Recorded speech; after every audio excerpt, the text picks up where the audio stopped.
सबैजनालाई। अहिले चाहिँ म गोरखकाली झाडीमा छु होइन। यो खास चाहिँ यो गोरखकाली टायर हो होइन। हामी चाहिँ सानोमा हुँदाखेरि चाहिँ आयो गोरखकाली भन्ने एउटा गीत आउँथ्यो कि मलाई त्यो याद आयो होइन। यो चाहिँ हेर्नु न कस्तो राम्रो टायरको यो बनाएर रहेछ है। यो आई थिङ्क यो चाहिँ राजाको पालामा बनेको होला, मलाई त्यस्तो लाग्छ। अनि यो चाहिँ पुरै बन्द छ, यो झाडी देखाउ त भाइ, यतातिर देखाउ त। यो पुरै झाडी भएर चाहिँ पुरै बन्द क्लोज है। यहाँ कति मान्छेले, यहाँको मान्छेले चाहिँ कति रोजगार पाउँथ्यो होला होइन। यो आबु खैरेनी होइन भाइ कि गोर्खा आबु खैरेनीमा पर्छ। यो चाहिँ पुरै झाडीले अब यो गोरखकाली टायर चाहिँ होइन गोरखकाली झाडी जस्तो भएर बसेको छ होइन। अनि त्यो भन्न चाहन्छु। र छिटोभन्दा छिटो अहिलेको हाम्रो सरकारले चाहिँ यो सञ्चालनमा ल्याउनु पर्यो।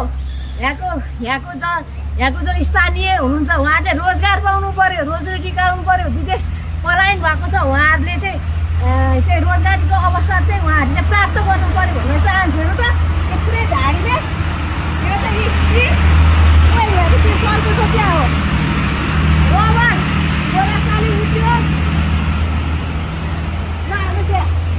गोरखकाली रबर उद्योग प्राइभेट लिमिटेड छ, प्राइभेट होइन यो। आई थिङ्क यो चाहिँ राजाको पालामा बनेको होला। ल हेर्नुहोस् गोरखकाली टायरको हालत यस्तो छ। अनि आउ त यहाँभित्र अझै कता हामी देख्न पाउँछ कि भित्र जान त पाइँदैन होला होइन। अनि यहाँ चाहिँ यस्तो पुरै बन्द 7-8 वर्षदेखिबाट भन्नुभयो भएको दाइले। अनि पुरै झाडी यस्तो छ, दाइ भित्र जान पाइँदैन हो सर, भित्र जान पाइँदैन होइन त। पुरै झाडी यताबाट देखाउँ न, झाडी हेर्नु यो पुरै झाडी भएर चाहिँ पुरै यस्तो राम्रो है। यति उ चाहिँ दादा भित्र जानु पाइँदैन हो। अलिकति एउटा सानो 1 क्लिप भिडियो मात्रै बनाउनु खोज्छ है। हाम्रो दादा हुनुहुन्छ उहाँ चाहिँ यहाँ चाहिँ उहाँलाई पनि थाहा रहेछ किन के कारणवश चाहिँ यो बन्द भएको। यो पनि यो भवन पनि हो प्रशासन भवन, यो प्रशासन भवन। अनि त्यहाँ अहिले कोही मान्छे बस्दैन, भूत बङ्गला भएर बसेको छ। ए यस्तो है यस्तो। यो यति त थाहा छैन हजुरलाई कसको पालामा बनेको। यो भनेको त राजा वीरेन्द्रको पालामा, राजा वीरेन्द्रको पालामा बनेको। तपाईँको अनुहार देखाउन मिल्छ? मिल्दैन, नदेखाउँ उहाँको अनुहार देखाउनु मिल्दैन। अनि राजा वीरेन्द्रको पालामा बनाएपछि यो दिस अला झाडी नट गोरखकाली टायर है यस्तो भएर बसिरहेको छ। हेर्नु यहाँ गाडी यस्तो भएर बसिरहेको छ। यहाँसम्म जान मिल्छ दादा? ल अनि त्यसपछि गएर चाहिँ हेर्नु त यहाँ यस्तो हेर्नु त झाडी भएर हेर्नु कति रहेछ यहाँ त। आम्मामा हेर्नु त सी कति बिघा होला यहाँ। रोपनी पो हो? ए 665 रोपनी। हेर्नु त यो पारी पनि हो। तपाईँलाई चाहिँ सुरक्षाको लागि राखेको तपाईँलाई चाहिँ यहाँ। ए हेर्नु त यस्तो झाडी भएर बसेर रहेछ आमा। यहाँ टायरहरू राजाको पालामा बनेको टायर। अनि छिटो आउनु हो, छिटो हिँडौँ न। धेरै बेर दिनुहुन्न कि 1 मिनटलाई दिनुभएको छ यार। अनि हेर्नु त यहाँ यस्तो राम्रो आमा टायर अझै पनि रहेछ।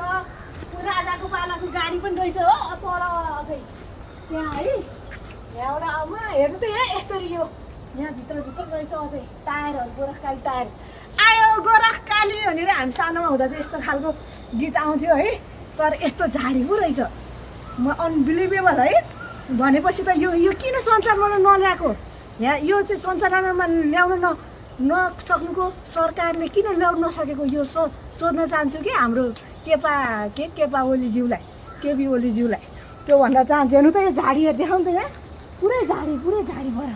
माइ गड कति रोपनी रे 700 कति रोपनी भने हो त्यत्रो होइन। माथिको यो झ्यालहरू सबै भत्किरहेको छ। भूत बङ्गला है, भूत बङ्गला जस्तो भएर बसेको हुन्छ त्यो गाडी। यहाँ देखाउनु त यहाँ राजाको पालाको गाडी हुन्छ।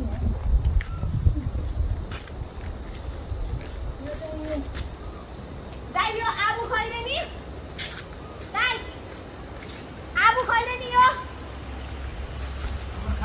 गोर्खा हजुर।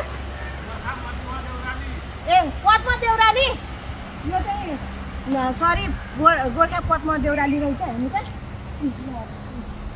गाडी त देशी यो चाहिँ राजाको बालाको गाडी होला है यो चाहिँ अब हेर्नु यहाँ हेर्नु त यहाँ त्यो सबै अब हेर्नु त यस्तो बनाएर राखेको जङ्गल बनाएर राखेको छ यो छिटो सञ्चालनमा आउनु पर्यो यो यति धेरै बिगामा गरेको छ बाहिरको इन्डियाको टायर ल्याएर चाहिँ किन चाहिँ चलाउनु पर्यो है आफ्नै देशमा टायर उत्पादन गरेर यहीँको होइन र मेटेरियलहरू चाहिँ युज गरेर यहीँको जनतालाई यहीँको स्थानीय जनतालाई रोजगार पायो भने युवाहरू किन विदेश जानु पर्यो होइन खोइ सरकारको बुद्धि आएको छिटो खुल्नु पर्यो भनेर म यो भिडियो मार्फत चाहिँ भन्न चाहन्छु यति भन्दै यो धेरै छ लामो हुन्छ यहाँबाट जाँदा धेरै लामो हुन्छ भिडियो 1 घन्टा 2 घन्टाको हुन्छ सो मैले सर्ट एन्ड स्विट भिडियो बनाएको छु सबैजनालाई धन्यवाद भनेर र सरकारलाई छिटोभन्दा छिटो चाहिँ यो सञ्चालनमा आउनु पर्यो भनेर म विनम्र अनुरोध गर्न चाहन्छु हस् त धन्यवाद